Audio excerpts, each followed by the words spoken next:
ನಮಸ್ತೆ ವೀಕ್ಷಕರೇ, ನಮ್ಮೂರ ಶಾಲೆ ವಿಶೇಷ ಕಾರ್ಯಕ್ರಮಕ್ಕೆ ಸ್ವಾಗತ. ನಾನು ಅಖಿಲ ಗರಿ.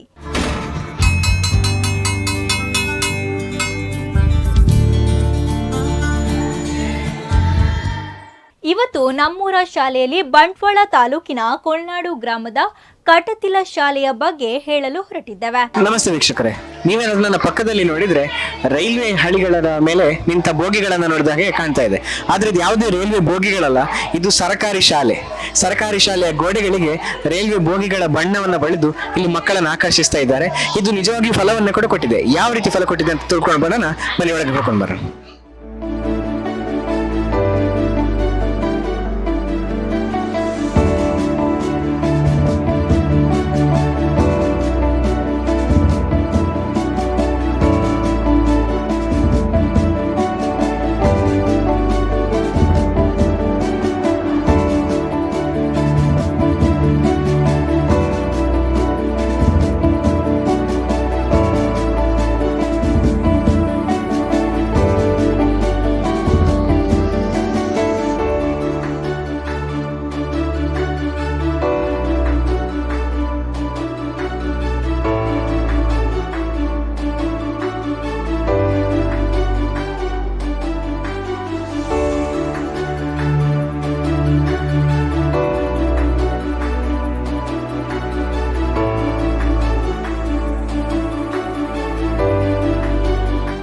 ಅದು ಪುಟಾಣಿ ಶಾಲೆ ಎಂದರೆ ತಪ್ಪಾಗಲಾರದು. ಹೌದು, ಕಳೆದ 7-8 ವರ್ಷಗಳ ಹಿಂದೆ ಈ ಶಾಲೆಯ ಅಡ್ರೆಸ್ ಕೂಡ ಯಾರಿಗೂ ಗೊತ್ತಿಲ್ಲ. ಕೇವಲ ನೆಪಕ್ಕಷ್ಟೇ ಎಂಬಂತೆ ಈ ಸರ್ಕಾರಿ ಶಾಲೆ ಇತ್ತು. ಮಕ್ಕಳ ಸಂಖ್ಯೆಯಂತೂ ಗಣನೀಯ ಇಳಿಕೆ. ಇಂತಹ ಶೋಚನೀಯ ಸ್ಥಿತಿಯಲ್ಲಿದ್ದ ಶಾಲೆ ತನ್ನ ಕಳೆಯನ್ನ ಮತ್ತೆ ಪಡೆದುಕೊಂಡಿದ್ದು ಮಾತ್ರ ಈ ಶಿಕ್ಷಕಿಯ ಸತತ ಪರಿಶ್ರಮದಿಂದ. ಸಾಲಿತ್ತೂರು ಶಾಲೆಯಲ್ಲಿ 15 ವರ್ಷಗಳ ಕಾಲ ಅದೆಷ್ಟೋ ಸಾವಿರ ವಿದ್ಯಾರ್ಥಿಗಳಿಗೆ ವಿದ್ಯಾರ್ಚನೆ ಮಾಡಿದ ಇವರು ಆಮೇಲೆ ಸರ್ಕಾರದ ಕೆಲ ನಿಯಮಗಳಿಂದ ಈ ಕಟತಿಲ ಶಾಲೆಗೆ ಶಿಕ್ಷಕಿಯಾಗಿ ಬಂದ್ರು. ಇವರು ಹೇಳುವ ಪ್ರಕಾರ ಶಾಲೆಯ ಗೋಡೆಗಳಲ್ಲಿ ಅಂದು ಗಿಡಗಂಟಿಗಳ ಬೇರುಗಳು ಆವರಿಸಿಕೊಂಡು ಮಳೆ ನೀರು ಶಾಲಾ ಕೊಠಡಿಯೊಳಗೆ ಬೀಳ್ತಾ ಇತ್ತು. ಇಲ್ಲಿ ಸ್ಟಾಫ್ ರೂಮ್ ಪರಿಸ್ಥಿತಿಯಂತೂ ದುಸ್ಥಿತಿಯಾಗಿತ್ತು. ಇಂತಹ ಅವ್ಯವಸ್ಥೆಗಳ ಆಗರವಾಗಿದ್ದ ಶಾಲೆಯನ್ನ ತನ್ನ ಮಡಿಲಿಗೆ ಹಾಕಿಕೊಂಡು ಮಗುವಿನಂತೆ ಪೋಷಿಸಿ ಇಂದು ಶಾಲೆಯನ್ನ ಗುರುತಿಸುವಂತೆ ಮಾಡಿರುವ ಈ ಶಿಕ್ಷಕಿಯ ಸಾಧನೆ ಅಮೋಘ. ಅಷ್ಟಕ್ಕೂ ಈ ಶಿಕ್ಷಕಿ ಯಾರು ಅಂತೀರಾ? ಅದನ್ನು ಹೇಳ್ತೇವೆ ಕೇಳಿ. ಇವರು ತಾಯಿ ಮನಸ್ಸಿನ ಮುಕ್ತತೆಯ ಚಿಲುಮೆ, ಊರಿನವರು ಮೆಚ್ಚಿದ ನೆಚ್ಚಿನ ಚಿತ್ರಕಲಾ ಟೀಚರ್.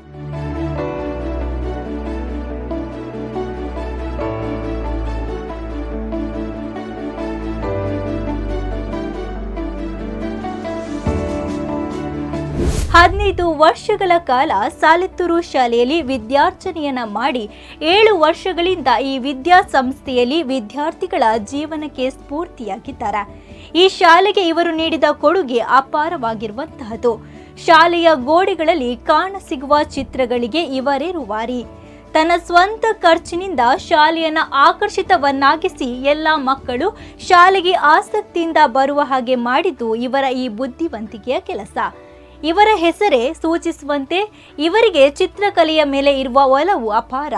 ಹಾಗಾಗಿ ಶಾಲೆಯ ಗೋಡೆಗೆ ರೈಲಿನ ಬೋಗಿಯ ಚಿತ್ರ ಬಿಡಿಸಬೇಕೆಂಬುದು ಇವರ ದೊಡ್ಡ ಕನಸಾಗಿತ್ತು. ಇದೀಗ ಶಾಲೆಯ ಗೋಡೆಯಲ್ಲಿ ಬಿಡಿಸಿದ ರೈಲಿನ ಬೋಗಿ ಮಕ್ಕಳಿಗೆ ಮಾತ್ರವಲ್ಲದೆ ವೃದ್ಧರನ್ನ ಮನಸೂರಗೊಳಿಸುವಂತಿದೆ.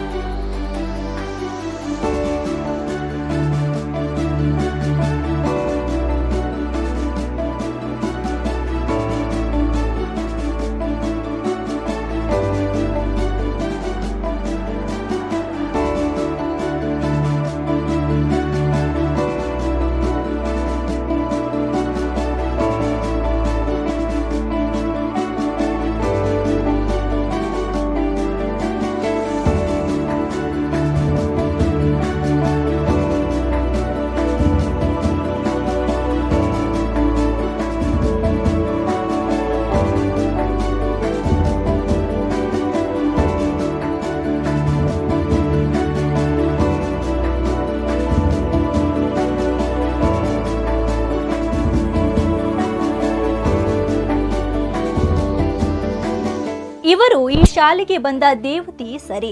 ಇವರ ನಿಸ್ವಾರ್ಥ ಸೇವೆಯಿಂದಾಗಿ ಈ ಶಾಲೆ ಮರುಜೀವವನ್ನ ಪಡೆದಿದೆ. ಬೆರಳೆಣಿಕೆಯಷ್ಟೇ ವಿದ್ಯಾರ್ಥಿಗಳು ಇದ್ದ ಈ ಶಾಲೆ ಇಂದು ಎಲ್ಲ ಮಕ್ಕಳನ್ನ ಕೈ ಬೀಸಿ ಕರೆಯುವಂತಾಗಿದೆ. ಇಲ್ಲಿನ ಶಿಕ್ಷಕರು ಹಾಗೂ ವಿದ್ಯಾರ್ಥಿಗಳು ಜೊತೆಗೂಡಿದರೆ ಸಾಕು, ನಗುವಿಗೆ ಬಡತನವೇ ಇಲ್ಲ. ಅದೆಷ್ಟೋ ಸಮಯ ಕಳೆದರೂ ಸಾಕೆನಿಸದೇ ಇರುವ ಒಡನಾಟ. ಈ ಶಾಲೆಯಲ್ಲಿ ಕಲಿತ ಎಲ್ಲ ವಿದ್ಯಾರ್ಥಿಗಳ ನೆನಪಿನ ಬುತ್ತಿ ಬಿಗಿಯಾಗಿದೆ. ಇಲ್ಲಿನ ವಿದ್ಯಾರ್ಥಿಗಳು ಶಿಕ್ಷಕಿಯ ಮೇಲೆ ಇಟ್ಟಿರುವ ಪ್ರೀತಿ ಹೇಳುತ್ತಿದೆ ಎಷ್ಟು ಅಮೂಲ್ಯವೆಂದು. ಇಂತಹ ಶಿಕ್ಷಕಿಯನ್ನ ಪಡೆದ ಈ ಶಾಲೆ ಮಾತ್ರವಲ್ಲದೆ ಶಿಕ್ಷಕೇತರ ವರ್ಗದವರಿಗೂ ಧನ್ಯವೆನಿತು. ಇದೀಗ ಈ ಶಾಲೆ ಬಗ್ಗೆ ಶಾಲೆಯ ಮುಖ್ಯೋಪಾಧ್ಯಾಯರು ಏನು ಹೇಳ್ತಾರೆ ಎಂಬುದನ್ನ ಕೇಳ್ಕೊಂಡು ಬರೋಣ. ಕಟ್ಟತ್ತೆಲಮಠ ಶಾಲೆಯ ಮುಖ್ಯೋಪಾಧ್ಯಾಯನ ಕೆಲಸ ಮಾಡ್ತಾ ಇದ್ದೇನೆ. ಈಗ 2.5 ವರ್ಷದಿಂದ ಈಚೆ ಇಲ್ಲಿ ಬಂದಿದ್ದೇನೆ.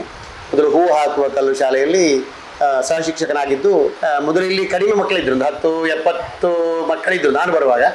ಅದಕ್ಕಿಂತ ಮೊದಲು ಒಂದು 20-30 ನಮ್ಮ ಶಾಲೆಯಲ್ಲಿ ಸಹಶಿಕ್ಷಕಿಯ ಕೆಲಸ ಮಾಡ್ತಾ ಇರುವಂಥ ಚಿತ್ರಕಲಾ ಅಂತ ಮೇಡಮ್ ಅವರು ಸಾರತ್ತೂರಿಂದ ಇಲ್ಲಿಗೆ ಬಂದಿದ್ದಾರೆ.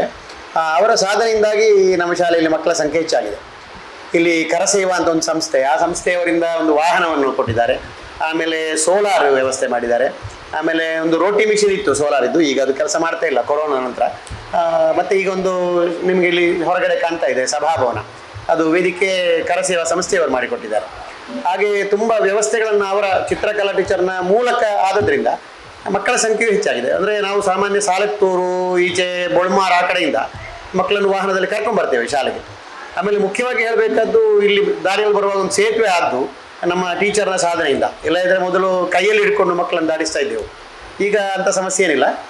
ನೇರ ನಮ್ಮ ಶಾಲೆಯ ಗಾಡಿ ಶಾಲೆಯ ಅಂಗಳದವರೆಗೆ ಬರ್ತದೆ. ನಾಡ್ದು ನವೆಂಬರ್ ತಿಂಗಳಲ್ಲಿ ರಿಟೈರ್ಡ್ ಆಗ್ತಾ ಇದ್ದಾರೆ. ಅವರ ಸರ್ವೀಸಲ್ಲಿ ಒಂದು 15 ವರ್ಷ ಸಾಲೆತ್ತೂರು ಶಾಲೆಯಲ್ಲಿ, ಆಮೇಲೆ ಒಂದು 7-8 ವರ್ಷ ಈ ಶಾಲೆಯಲ್ಲಿ. ಈ ಶಾಲೆಯಲ್ಲಿ ಅವರು ಮಾಡಿದ ಸಾಧನೆಗೆ ನೀವು ಶಾಲೆಯನ್ನು ನೋಡ್ಬೋದು ಒಮ್ಮೆ. ಪೂರ್ತಿ ಶಾಲೆಯಲ್ಲಿ ಬಣ್ಣ, ಚಿತ್ರ ಏನು ಆಕರ್ಷಕವಾಗಿದೆಯೋ, ಅಂದರೆ ಮಕ್ಕಳಿಗೆ ಮನರಂಜನೆ ಕೊಡ್ತದೆ ಮತ್ತು ಬುದ್ಧಿಯನ್ನು ಕೊಡ್ತದೆ. ಇಲ್ಲಿ ತುಂಬ ಚಿತ್ರಗಳು ಇದೆಲ್ಲ, ಅದು ಪೂರ್ತಿ ಅವರದೇ ಸಾಧನೆ. ವೈಯಕ್ತಿಕವಾಗಿ ಅವರ ಖರ್ಚಲ್ಲಿ ಮಾಡಿದ್ದಾರೆ, ಬಹುತೇಕ ಅವರೇ ಕೈಯಿಂದ ಹಾಕಿ ಮಾಡಿದ್ದಾರೆ. ಆಮೇಲೆ ಇತರ ದಾನಿಗಳಿಂದ ಎಷ್ಟು ಸಾಧ್ಯವೋ ಅಷ್ಟು. ಮತ್ತು ಏನು ಅಂದರೆ, ಇಲ್ಲಿರುವ ಸ್ಟೂಡೆಂಟ್ಸ್ ಎಲ್ಲ ಅವರ ಸ್ಟೂಡೆಂಟ್ಸ್ನ ಮಕ್ಕಳು ಬಹುತೇಕ. ಅವರು ಸಾಲೆತ್ತೂರು ಶಾಲೆಯಲ್ಲಿದ್ದಾಗ ಯಾರೆಲ್ಲ ಸ್ಟೂಡೆಂಟ್ಸ್ ಇದ್ದರು, ಅವರ ಮಕ್ಕಳನ್ನು ಇಲ್ಲಿ ಈ ಶಾಲೆಯಲ್ಲಿ ಅವರು, ಹಾಗಾಗಿ ಅದು ತುಂಬ ಸಲಿಗೆ ಕೂಡ ತಂದೆಯಂದ್ರೆ ಹತ್ರ ಕೇಳಲಿಕ್ಕೆ. ಮತ್ತು ಕಲಿಕೆಯಲ್ಲಿ ಕೂಡ ಮಕ್ಕಳು ಚೆನ್ನಾಗಿದ್ದಾರೆ. ಎಲ್ಲೊಂದು 3-4 ಮಕ್ಕಳು ಬೆರಳೆಣಿಕೆಯಲ್ಲಿ ಒಂದು ಕ್ಲಾಸಲ್ಲಿ ಸ್ವಲ್ಪ ಡಲ್ ಇರ್ಬೋದು, ಅದು ಸಹಜ ಅಲ್ಲ. ಹಳ್ಳಿಯ ಶಾಲೆಯಲ್ಲಿ ಅವರಿಗೆ ಬ್ಯಾಕ್ಗ್ರೌಂಡ್ ಇಲ್ಲ, ಅಂದರೆ ಮನೆಯಲ್ಲಿ ಹೇಳಿಕೊಡುವವರು ಬೇರೆ ಯಾರು ಇರೋದಿಲ್ಲ. ತಂದೆ ತಾಯಿ ಹೇಳಿಕೊಟ್ಟದ್ದು ಗೊತ್ತುಂಟಲ್ಲ ನಮ್ಮ ಹಳ್ಳಿಯ ಜನರು ಹೇಗಿರ್ತಾರೆ ಅಂತ. ಹಾಗಾಗಿ ಕಲಿಕೆಯಲ್ಲಿ ಕೆಲವೊಂದು ಮಕ್ಕಳು ಬೆರಳೆಣಿಕೆಯ ಮಕ್ಕಳು ಕಡಿಮೆ ಇದ್ದಾರೆ. ಹಾಗೆಂದು ಉಳಿದಂತೆ ಒಳ್ಳೆಯ ಸಾಧನೆ ಇದೆ. ಆಮೇಲೆ ಶಾಲೆಗೆ ಜಾಗ ಕಡಿಮೆ ಆದ್ದರಿಂದ ಸ್ವಲ್ಪ 10 ಸೆನ್ಸ್ ಜಾಗ ಇರೋದಿಲ್ಲಿ. ನಮ್ಮ ಈಶ್ವರ ಪೂಜಾರಿ ಅವರು ನಮಗೆ ಕೊಟ್ಟದಿದೆ, ನಮ್ಮ ಆಸುಪಾಸಿನ ಜಾಗ ಎಲ್ಲ ಅವರದು. ನಮಗೆ 10 ಸೆನ್ಸ್ ಶಾಲೆಗೆ ಕೊಟ್ಟಿದ್ದಾರೆ. ಒಂದು 45 ವರ್ಷ ದಾಟಿತ್ತು ಈ ಶಾಲೆಗೆ ಅವರು ಜಾಗ ಕೊಟ್ಟು. ಗ್ರೌಂಡ್ ಕಡಿಮೆ, ಹಾಗಾಗಿ ದೊಡ್ಡ ಕ್ರೀಡಾ ಸಾಧನೆ ಮಾಡಲಿಕ್ಕೆ ಅವಕಾಶ ಇಲ್ಲ. ಮತ್ತು ಉಳಿದಂತೆ ಪ್ರತಿಭಾ ಕಾರಂಜಿಯಲ್ಲಿ ನಮ್ಮ ಮಕ್ಕಳು ಜಿಲ್ಲಾ ಮಟ್ಟದವರೆಗೆ ಹೋಗಿದ್ದಾರೆ. ಕಳೆದ 2 ವರ್ಷಗಳಲ್ಲಿ ಜಿಲ್ಲಾ ಮಟ್ಟದವರೆಗೆ ಹೋಗಿದ್ದಾರೆ. ಒಂದು 5ನೇ ಕ್ಲಾಸಲ್ಲಿದ್ದಾಳೆ ಆ ಮಗು. ಹಾಗಾಗಿ ನಮಗೆ ಅದು ಸಮಾಧಾನ ಇದೆ. ಮತ್ತು ಒಂದು ಬೇಸರ ಏನಂದರೆ, ಅದು ಶಿಕ್ಷಕರ ಸಂಖ್ಯೆ. ಅದು ಎಲ್ಲ ಸರ್ಕಾರಿ ಶಾಲೆಯ ಪರಿಸ್ಥಿತಿ ಹಾಗೆ ಉಂಟು ಅಂತ ಭಾವಿಸ್ತೇನೆ ನಾನು. ಇಲ್ಲಿ ಈಗ ಮುಖ್ಯೋಪಾಧ್ಯಾಯನಾಗಿ ಒಂದು ನಾನು, ಮತ್ತೊಬ್ಬರು ನಮ್ಮ ಚಿತ್ರಕಲಾ ಅಂತ ಒಂದು ಟೀಚರು, ಆಮೇಲೆ ಶ್ರೀಧರ ಮಾಸ್ಟರ್ ಅಂತ ಒಬ್ಬರು ಇದ್ದರು, ಅವರು ಡೆಪ್ಯುಟೇಷನಲ್ಲಿದ್ದಾರೆ ಈಗ. ಇನ್ನೊಂದು ಪೋಸ್ಟ್ ಉಂಟು. ಆದರೆ ವ್ಯವಸ್ಥೆ ಏನಪ್ಪ ಅಂದರೆ, ನಮ್ಮ ಶಾಲೆಯಲ್ಲಿ 2 ಶಿಕ್ಷಕರು ಎಷ್ಟು ಕೆಲಸ ಮಾಡಲಿಕ್ಕೆ ಆಗ್ತದೆ ಅದನ್ನೊಂದು ಎಲ್ಲರಿಗೂ ಗೊತ್ತಿದ್ದದ್ದು. ಆದರೆ ಪೇರೆಂಟ್ಸ್ ಸಪೋರ್ಟ್ ಉಂಟು. ಈ ಸಲ ಒಂದು ಅತಿಥಿ ಶಿಕ್ಷಕರು ಅಂತ ಒಂದು ಕೊಟ್ಟಿದ್ದಾರೆ. ಮತ್ತು ಒಬ್ಬರು ಟೀಚರ್ ನಮ್ಮ ಶಾಲೆ ಹತ್ತಿರದವರೇ, ಅವರೊಂದು ನಿಸ್ವಾರ್ಥವಾದ ಸೇವೆ. ಸಣ್ಣ ಅಮೌಂಟ್ ನಾವು ಕೊಡ್ತೇವೆ ಅವರಿಗೆ, ಅದನ್ನು ಸಂಬಳಕ್ಕಾಗಿ ಕೆಲಸ ಮಾಡೋದಲ್ಲ ಅವರು. ಈ ಊರಿನ ಮಕ್ಕಳ ಮೇಲೆ, ಅವರ ಮಗಳು ಕೂಡ ಇದೇ ಶಾಲೆಯಲ್ಲಿದ್ದಾಳೆ, ಹಾಗಾಗಿ ಆ ಪ್ರೀತಿಯಿಂದ ಕೆಲಸ ಮಾಡ್ತಾರೆ. 84 ಮಕ್ಕಳಿದ್ದಾರೆ ಈ ವರ್ಷ. 84, ಕಳೆದ ವರ್ಷ 81 ಇತ್ತು, ಅದಕ್ಕಿಂತ ಮೊದಲ ವರ್ಷ 76 ಇತ್ತು.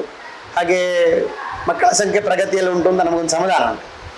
ಮತ್ತು ಇಲಾಖೆಯಿಂದ ಏನೆಲ್ಲ ಸರ್ಕಾರಿ ಶಾಲೆಗಳಿಗೆ ಸಿಗ್ತದೆ ಅದೆಲ್ಲ ಸಿಗ್ತದೆ. ಮಧ್ಯಾಹ್ನದ ಊಟ ಸಿಗ್ತದೆ ಚೆನ್ನಾಗಿ, ಭಾಳ ಒಳ್ಳೆಯ ರೀತಿಯಲ್ಲಿ. ನಮ್ಮ 2 ಅಡುಗೆಯವರು ಭಾಳ ಅಚ್ಚುಕಟ್ಟಾಗಿ ಮಾಡ್ತಾರೆ, ಲೋಕಲೇ ಇದ್ದಾರೆ, ಅವರು ಕೂಡ ಊಟ ಮಾಡ್ತಾರೆ. ಹಾಗಾಗಿ ಭಾಳ ಪ್ರೀತಿಯಿಂದ ಮಾಡ್ತಾರೆ. ನಾವು ನಮ್ಮ ಟೀಚರ್ ಅವರು ಕೂಡ ಊಟ ಮಾಡ್ತೇವೆ. ಮತ್ತು ಅದೇ ಮಧ್ಯಾಹ್ನ ಮೊಟ್ಟೆ ಚಿಕ್ಕಿ ವಿತರಣೆ ಮಾಡ್ತೇವೆ ನಾವು. ಮತ್ತು ಬೆಳಿಗಿನ ಹಾಲು ಸಿಗ್ತದೆ ಮಕ್ಕಳಿಗೆ, ಚಪ್ಪಲಿ ಸಿಗ್ತದೆ. ಪುಸ್ತಕಗಳೆಲ್ಲ ಈ ವರ್ಷ ಬಹಳ ಬೇಗ ಯೂನಿಫಾರ್ಮ್, 2 ಸೆಟ್ ಯೂನಿಫಾರ್ಮ್ ಕೂಡ ಬೇಗ ಬಂದಿದೆ. ಹಾಗಾಗಿ ಸರ್ಕಾರದಿಂದ ಏನೆಲ್ಲ ಸಿಗ್ತದೆ ಅದು ಬಹಳ ಅಚ್ಚುಕಟ್ಟಾಗಿ ಬಂದು ತಲುಪ್ತದೆ, ನಾವು ಅದನ್ನು ವಿತರಿಸ್ತೇವೆ.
ಈ ಶಾಲೆಯಲ್ಲಿ ಪಠ್ಯದ ಜೊತೆಗೆ ಪಠ್ಯೇತರ ಚಟುವಟಿಕೆಗಳು ಕೂಡ ಮಕ್ಕಳನ್ನ ಬಾಚಿ ತಬ್ಬುತ್ತಿದೆ. ಸಾಂಸ್ಕೃತಿಕ ಕಾರ್ಯಕ್ರಮ, ಪ್ರತಿಭಾ ಕಾರಂಜಿ ಮೊದಲಾದ ಸ್ಪರ್ಧೆಗಳಲ್ಲಿ ಮಕ್ಕಳ ಪಾಲ್ಗೊಳ್ಳುವಿಕೆ ಇನ್ನಷ್ಟು ಸಂತೋಷದಾಯಕವಾದ ವಿಷಯ. ಅದಲ್ಲದೆ ಇಲ್ಲಿನ ಮಕ್ಕಳು ಪ್ರತಿಭಾ ಕಾರಂಜಿ ಸ್ಪರ್ಧೆಯಲ್ಲಿ ಜಿಲ್ಲಾ ಮಟ್ಟದಲ್ಲಿ ಭಾಗವಹಿಸಿರುವ ಉದಾಹರಣೆಗಳು ಅತ್ಯಂತ ಹೆಮ್ಮೆಯ ಸಂಗತಿಯಾಗಿದೆ. ಗುರಿ ಇದ್ದಲ್ಲಿ ಗುರು ಇದ್ದೇ ಇರುತ್ತಾನೆ ಎಂಬ ಮಾತು ಇಲ್ಲಿನ ವಿದ್ಯಾರ್ಥಿಗಳ ಜೀವನದಲ್ಲಿ ಅನ್ವಯಿಸುತ್ತದೆ ನೋಡಿ. ಏಕೆಂದರೆ ಈ ಶಾಲೆ ಮಕ್ಕಳು ಆಸಕ್ತಿಯಿಂದ ಚಟುವಟಿಕೆಗಳಲ್ಲಿ ತೊಡಗಿಸಿಕೊಳ್ಳಬೇಕಾದರೆ ಚುರುಕಾಗಿರುವ ಶಿಕ್ಷಕರು ಕೂಡ ಮುಖ್ಯ.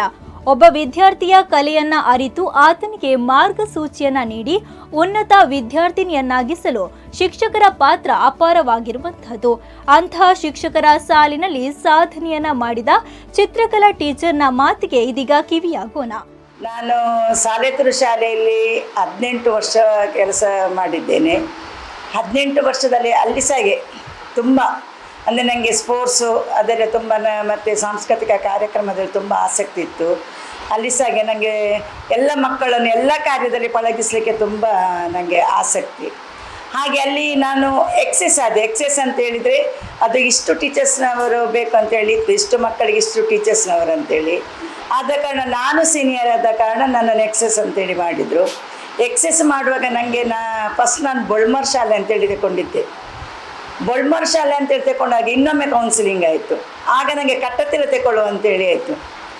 ಕಟ್ಟತಿಲ ಶಾಲೆಗೆ ಬರುವಾಗ ನನಗೆ ತುಂಬ ಅಂದರೆ ಬೇಜಾರು ಅಂತ ಹೇಳಿದರೆ, ಈ ಶಾಲೆಯಲ್ಲಿ ಮಕ್ಕಳ ಸಂಖ್ಯೆಯು ಕೂಡ 17 ಇತ್ತು. ಮತ್ತು ಶಾಲೆಯ ವ್ಯವಸ್ಥೆ ನೋಡುವಾಗ ನನಗೆ ತುಂಬ ಬೇಜಾರಾಯಿತು. ಗೋಡೆಗಳಲ್ಲಿ ಬೇರು ಬಂದು ಎಲ್ಲ ಸೋರ್ತಿತ್ತು. ಈ ಆಫೀಸ್ ಕೋಣೆ ಅಂತೇಳಿಯೇ ಗೊತ್ತಾಗ್ತಿರಲಿಲ್ಲ, ಒಂದು ಗುಜರಿ ರೂಮಿನ ಹಾಗಿತ್ತು. ಅಂದರೆ ನಾನು ಯಾರನ್ನು ದೂರವಾಗಿ ಅಲ್ಲ, ಅದು ನನ್ನ ಅನುಭವವನ್ನು ನಾನು ಹೇಳಿಕೊಳ್ಳೋದಷ್ಟೇ. ಹಾಗೆ ಮತ್ತು ಇಲ್ಲಿ 4ನೇ ಕ್ಲಾಸ್ ಇತ್ತು, ಅಲ್ಲಿ ಸಹ ಹಾಗೆ ಓಪನ್ ಇರಲಿಲ್ಲ. ಯಾವುದು ವಿಶೇಷ ಸೌಲಭ್ಯ ಇದು ಟಾಯ್ಲೆಟ್ ಅದು ಸಹ ಓಪನ್ ಇರಲಿಲ್ಲ. ನಾನು ಬಂದ ಕೂಡಲೇ ನನಗಾಯಿತು, ಸರ್ ಹತ್ರ ಕೇಳಿದ್ದೀನಿ, ಶ್ರೀಧರ್ ಸರ್ ಅಂತ ಹೇಳಿದರು, ಸರ್ ನಾನು ಸ್ಟೆಪ್ ಇದನ್ನು ಮುಂದುವರಿಸ್ಬೋದಾ, ಇಂಪ್ರೂವ್ ಮಾಡ್ಬೋದಾ ಅಂತೇಳಿ. ಅದಕ್ಕೆ ಅವ್ರು ಹೇಳಿದರು, ಟೀಚರ್ ನಿಮಗೆ ಹೇಗೆ ಆಗ್ತದೆ ಹಾಗೆ ಮಾಡಿ ಅಂತೇಳಿ. ಅದು ನಾನು ಸೀನಿಯರ್ ಆದರೂ ಚಾರ್ಜನ್ನು ನಾನು ತೆಗೆದುಕೊಳ್ಳಿ, ಯಾಕೆ ಅವರು ಈ ಶಾಲೆಯಲ್ಲಿ ಇದ್ದವರು, ನಾನು ಹೋಗಿ ಅಲ್ಲಿ ಕಾರ್ಬಾರ್ ಮಾಡಲಿಕ್ಕೆ ಆಗೋದಿಲ್ಲ ಅಂತೇಳಿ ಅವರ ಪರ್ಮಿಷನ್ ಮೂಲಕ ಒಂದೊಂದು ಸ್ಟೆಪ್ಪಿನ ಮೂಲಕ ಮುಂದೆ ಬಂದೆ. ಫಸ್ಟಿಗೆ ನಾನು ಬಂದು ಆಫೀಸ್ ರೂಮನ್ನೊಂದು ಸೆಟ್ ಮಾಡಿದೆ. ಹಾಗೆ 1-2 ತಿಂಗಳು ಕಳೆದ ನಂತರ ನಮ್ಮ ಸಾಲೇತೂರು ಶಾಲೆಗೆ ಬಂದ ಏನೋಪಾಯದ ಮಕ್ಕಳಿದ್ರು, ಕ್ಯಾಂಪ್ ಇತ್ತಲ್ಲಿ ಆರೋಗ್ಯದ ಬಗ್ಗೆ. ಹಾಗೆ ಅವರ ಹತ್ರ ಹೇಳಿದೆ, ನಾನು ಕಟ್ಟತಿಲ್ಲ ಶಾಲೆಗೆ ಹೋಗ್ತಿದ್ದೆ, ನೀವು ಅಲ್ಲಿಯೊಮ್ಮೆ ಬರ್ಬೋದಾ ಅಂತೇಳಿ. ಅದಕ್ಕೆ ಅವರು ಒಪ್ಪಿಕೊಂಡ್ರು, ಬರ್ತೇನೆ ಟೀಚರ್ ಧಾರಾಳ ಅಂತೇಳಿ. ಬಂದರು, ಇಲ್ಲಿ ಸಹ ಮಕ್ಕಳನ್ನೆಲ್ಲ ಆರೋಗ್ಯ ತಪಾಸಣೆ ಮಾಡಿದರು. ಅನಂತರ ನಾನು ಹೇಳಿದೆ, ಇಲ್ಲಿ ಏನಿಲ್ಲ ಶಾಲೆಗಳಿಗೆಲ್ಲ, ನಿಮ್ಮಿಂದ ಸ್ವಲ್ಪ ಹೆಲ್ಪ್ ಆಗ್ಬೋದಾ ಅಂತ ಕೇಳಿದೆ. ಅದಕ್ಕೆ ಅವರು ಹೇಳಿದರು, ಒಪ್ಪಿಕೊಂಡ್ರು, ಎಲ್ಲರೂ ಒಪ್ಪಿಕೊಂಡ್ರು. ಫಸ್ಟ್ ನಮಗೆ ವಿದ್ಯಾ ವಿಕಾಸದಿಂದ ಒಂದು ಇದು ಪೇಂಟಿಗೆ ವ್ಯವಸ್ಥೆ ಮಾಡಿದರು. ಅದದು ಸಾಕಾಗಲಿಲ್ಲ, ಪೇಂಟೆಲ್ಲ ನಾನು ನನ್ನ ಓಲ್ಡ್ ಸ್ಟೂಡೆಂಟಿಂದಲೇ ಮಾಡಿಸಿದೆ, ಸಾಕಾಗಲಿಲ್ಲ. ನನ್ನ ಕೈಯಿಂದ ಸಹ ಒಂದು 40,000 ಫಸ್ಟ್ ಪೇಂಟಿಗೆ ಹೋಗಿದೆ. ಅಂದರೆ ಒಬ್ಬೊಬ್ಬರ ದಾನಿಯಿಂದ ಇಲ್ಲಿ ಊರವರಿಂದ ಎಲ್ಲ ಬಾವಿಗೆ ಮೋಟರ್ ಮಾಡಿಸಿದೆ. ಆನಂತರ ಮೋಟರ್ ನಮಗೆ ನೀರಿರಲಿಲ್ಲ, ಏಪ್ರಿಲ್ ಲಾಸ್ಟ್ ಮೇ ಲಾಸ್ಟ್ ಹೋಗಾಗೆಲ್ಲ ಖಾಲಿ ಆಗ್ತದೆ. ಆನಂತರ ನನ್ನ ರೋಟ್ರಿ ಕ್ಲಬ್ಬಿನವರು, ನನ್ನ ಫ್ರೆಂಡ್ ಒಬ್ಬಳಿದ್ದು, ಅವಳ ಹತ್ರ ಹೋಗಿ ನಮಗೆ ಬಾವಿಗೆ ಸ್ವಲ್ಪ ನೀವು ಹೆಲ್ಪ್ ಮಾಡಬೇಕು ರಿಂಗ್ ಹಾಕ್ಲಿಕ್ಕಂತ. ಅವರ ಮೂಲಕ ಒಂದು 70,000 ಸಿಕ್ಕಿತ್ತು. ನಾವಂದರೆ ಮಕ್ಕಳಿಂದ 1 ಪೈಸೆ ಕೂಡ ತಗೊಳ್ಳಿಲ್ಲ, ಫ್ರೀ ಎಲ್ಲ ವ್ಯಾನಿಗೆ. ಮತ್ತು ಅವರು ಕೈ ಕೊಟ್ಟಾಗ ನನಗೆ ಸಹ ಸ್ವಲ್ಪ ಕಷ್ಟ ಆಯಿತು.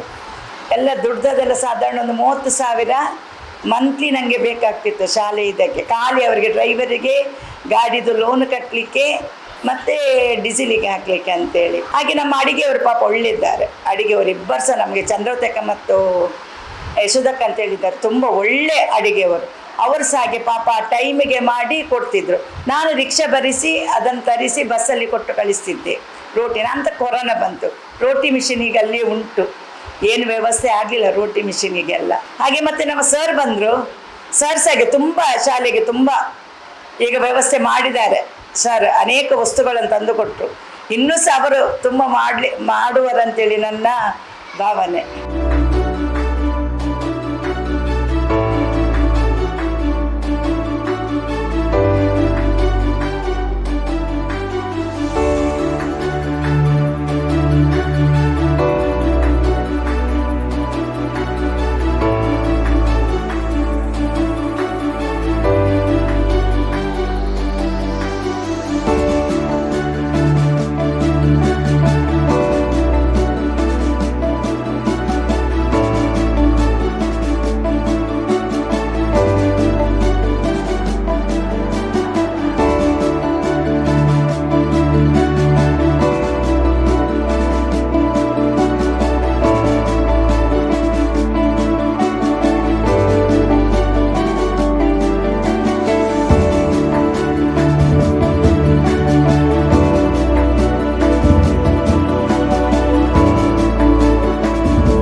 ಸರ್ಕಾರಿ ಶಾಲೆಯನ್ನ ಕಂಡು ದೂರ ಸರಿಯುವವರಿಗೆ ಈ ಶಾಲೆ ಎದುರೇಟು ನೀಡುವಂತಿದೆ.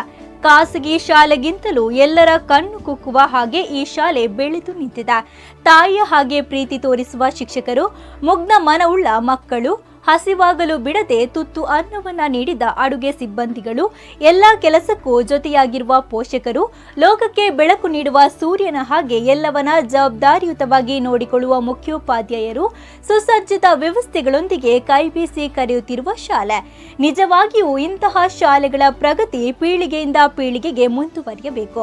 ದುರಸ್ತಿಯಲ್ಲಿರುವ ಸರ್ಕಾರಿ ಶಾಲೆಗಳು ಸುಸಜ್ಜಿತ ವ್ಯವಸ್ಥೆಯತ್ತ ಸಾಗಿ ನೂರಾರು ವಿದ್ಯಾರ್ಥಿಗಳ ಬಾಳಿಗೆ ದಾರಿದೀಪವಾಗಬೇಕೆಂಬುದು ನಮ್ಮ ಆಶಯ. ಇದಾಗಿತ್ತು ಇವತ್ತಿನ ನಮ್ಮೂರ ಶಾಲೆ ಕಾರ್ಯಕ್ರಮ. ಇಂತಹದೇ ಇನ್ನೊಂದು ವಿಶೇಷ ಕಾರ್ಯಕ್ರಮದ ಜೊತೆ ಸಿಗ್ತೀನಿ. ಅಲ್ಲಿವರೆಗೂ ನೋಡ್ತಾ ಇರಿ ಅಭಿಮತ.